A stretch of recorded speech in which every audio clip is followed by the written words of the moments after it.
கவரிங்ல தங்க முலாம் பூசி அதை இன்னும் உங்களுக்கு 20,000 50,000 விற்க போறாங்க. பாரு, நீங்க அதுல எல்லாம் போய் துட்ட போட்டு ஏமாற போறீங்க பாரு. ஆமா,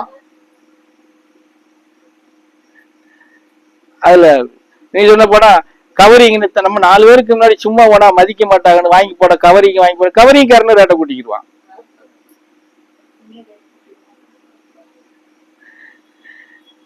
அப்படி யாராவது வாங்கன்னு நினைச்சீங்கன்னா போய் ஏமாறாதீங்க. நான் குவாலிட்டியாவது சொல்றேன், எப்ப இத்தனை பேருக்கு வேணுமா 3 பவுன்ல அந்த முலாம் பூசி கொண்டு வான்னு சொல்லுவோம்.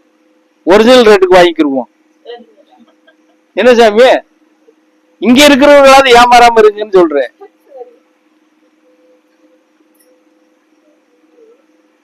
அது என்ன ரேட், அப்ப அதை கொண்டு வானா கொண்டு வந்துருவாரு.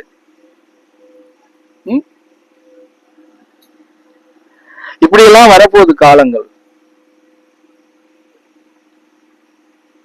இதுல என்னன்னா, இந்த இவ்வளவு தீவிரமானதுனால இந்த பசங்களோட கஷ்டங்கள் நமக்கு எல்லாருக்குமே நெறி முறைக்கு தவறி போக போகுது. நெருக்கடியில கொண்டு போய் தள்ள போகுது. வேலைக்கு ஒழுங்கா போக மாட்டான், கஞ்சா குடிக்கணும், பிராந்தி கடையில போய் பாட்டில் வாங்கி குடிக்கணும், வச்சிருக்கிற வண்டிக்கு பெட்ரோல் போடணும். என்ன செய்வான்? 3 பேர் 2 பேர் 4 பேர் சேர்ந்துக்குருவான். 2 வண்டியில வருவான். காதுல போட்டிருக்கியா கம்மலை காதை அறுத்துட்டு போயிடுவான், கழுத்துல போட்டிருக்கிறத அறுத்துட்டு போயிடுவான். நீ கீழே விழுந்து சாகுறியா உயிரோடு இருக்கியான்லாம் அவன் பார்க்க மாட்டான். அப்ப ஜனங்களுக்கு இது கஷ்டம் தானே, நெருக்கடி தானே? இல்லையா? தங்கம் போடாம போறவங்களுக்கு போனா பிரச்சனை இல்ல, போட்டுட்டு போறவங்களுக்கு கஷ்டம் தானே. நீ தாலி கொடி போட்டிருக்கியா, செயின் போட்டிருக்கியா, அவனுக்கு தேவை தங்கம் இல்லையா? இப்படியெல்லாம் நமக்கு இனி வருங்காலத்துல நெருக்கடிகள் வரப்போகுது, சில சிரமங்களும் வந்துகிட்டு இருக்கு. அது அதி தீவிரமா வரப்போகுது.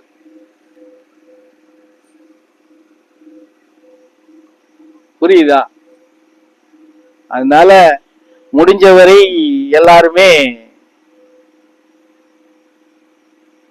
எப்படி சொல்றது, உங்களை நம்புங்கன்னு சொல்றதா இல்ல இறைவனை நம்புங்கன்னு சொல்றதான்னு எனக்கு தெரியல. உங்க மேல நம்பிக்கையை வைங்க. எப்படி? முதல்ல தன் மேல் தனக்கு நம்பிக்கை வரட்டும், அதுக்கப்புறம் மத்தது மேல நம்பிக்கை வைப்போம். நான் அப்படித்தானே சொல்லணும். நம்ம மேல நம்பிக்கை வந்தா தானே நாம உஷாரா இருப்போம்.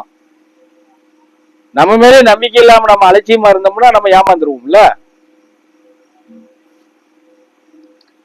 இப்ப முதல்ல சொன்ன பாரு, முதல்ல என்ன சொன்னேன்? ஆரம்பிக்கிறதுக்கு ஒரு 5 நிமிஷம் கழிச்சு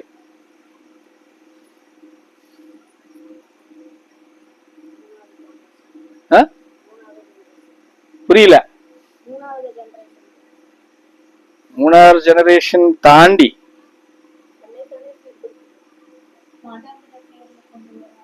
100 வருஷத்துக்கு அதிகாரத்தை கைப்பற்றணும்னு வாரன்னு சொன்ன இல்லையா?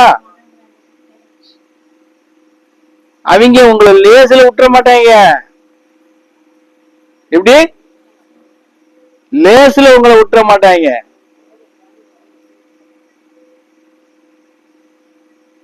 மத கலவரத்தையும் சாதி கலவரத்தையும் உருவாக்கி உங்களை சின்னாவனம் ஆக்கித்தான் விடுவாங்க. தயவு செய்து ஏமாந்துடாதீங்க. ஆமா, உங்க வீட்டு பிள்ளைகளே உங்களுக்கு எதிராக திருப்பி விட்டுருவாங்க.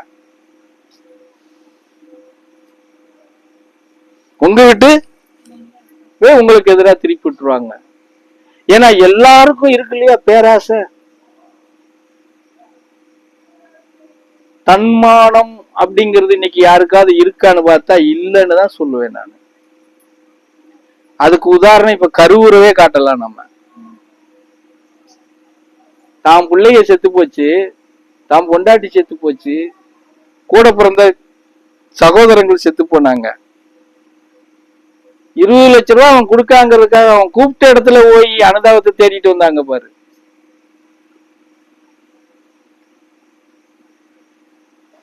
அப்ப எங்க நிக்கிறோம்? நம்ம தன்மானத்தை இழந்துட்டு நிக்கிறோம். ஒரே ஒரு பொண்ணு மத்தம் தான், அதுல 41 பேர்ல ஒரு பொண்ணு மத்தம் தான் தன்மானத்தை காட்டியிருக்கு. அந்த பொண்ணு புருஷனை பறி கொடுத்தது. அனுப்பிச்சு வச்ச 20 லட்சம் ரூபாய திருப்பி அவங்க அக்கௌண்ட்டுக்கே அனுப்பிச்சு வச்சிருச்சு. என் புருஷன் செத்துருக்கான், என் வீட்டுல வந்து இப்படி ஆயிருச்சேன்னு நலம் விசாரிக்காம நீ கூப்பிட்ட இடத்துக்கு நான் வரணும், 1 ரூபாய் எனக்கு நான் வச்சிருக்கணுமா? திருப்பி அனுப்பிச்சிருச்சு. புரியுதா? 41 பேர்ல ஒரு தாய்க்குத்தான் தன்மானம் இருந்திருக்கு. 40 பேருக்கு எங்க போச்சு?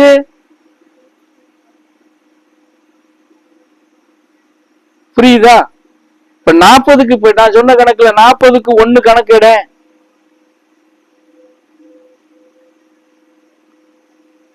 இப்ப நான் சொன்ன லட்சத்துக்கு 1 தான் கிடைக்கும்னு, அந்த இடத்துலதான் இருப்பீங்க.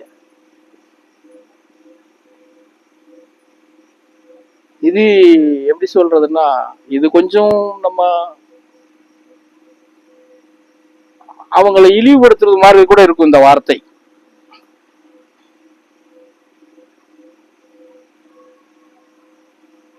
பணத்தை வித்து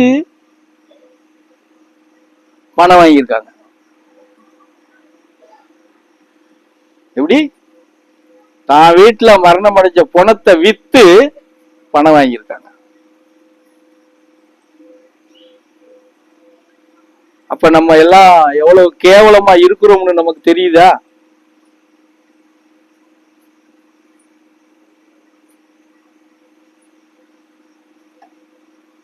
புரியுதா நான் சொல்றேன்?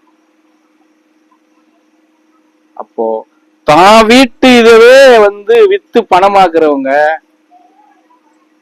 மற்றவங்களை வித்து பணமாக்குறதுக்கு எவ்வளவு நேரம் ஆகும் சொல்லு பாப்போம்.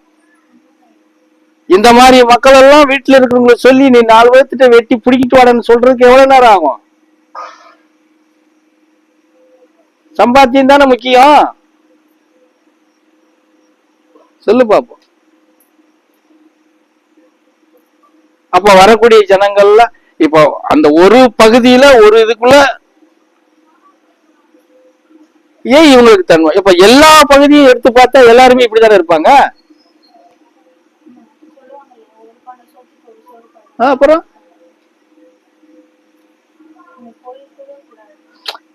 நான் என்ன போயிட்டாங்க, ஏதோ ஆசையில போயிட்டாங்க, வந்துட்டாங்க, முடிஞ்சு போச்சு. மனிதங்கிற ஒரு குறைஞ்சபட்சம் சுய கௌரவத்துக்குன்னு இல்லைன்னா கூட பொதுநல கௌரவத்துக்காக வந்து தன்மானத்தை வச்சிருக்கணுமா, வச்சிருக்க கூடாதா?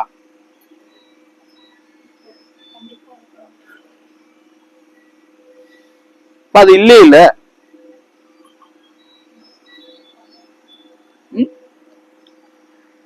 அப்ப எல்லாருமே அப்படித்தான் நம்ம நினைக்க வேண்டியது. அடப்போடா, மனுஷனா பிறந்தவங்க எல்லாருமே இப்படிதான் போல இருக்கு. அடைச்சி இப்போ இவங்கள்ட்ட போய் நம்ம வந்து உட்காந்துக்கிட்டு பாட்டு பாடிக்கிட்டு இருக்கோமே அப்படின்னு தான் நம்ம சுருக்கிடுவோம்னு தான் பார்க்க வேண்டியது இல்லையா? நம்ம சுருக்கிக்கலாம் அப்படின்னு நினைக்க வேண்டியது வந்துடுது. இன்னும் ஒண்ணு ஒண்ணா கலைஞ்சு போயிருச்சு, கடைசியில ஒன்னும் காணும்.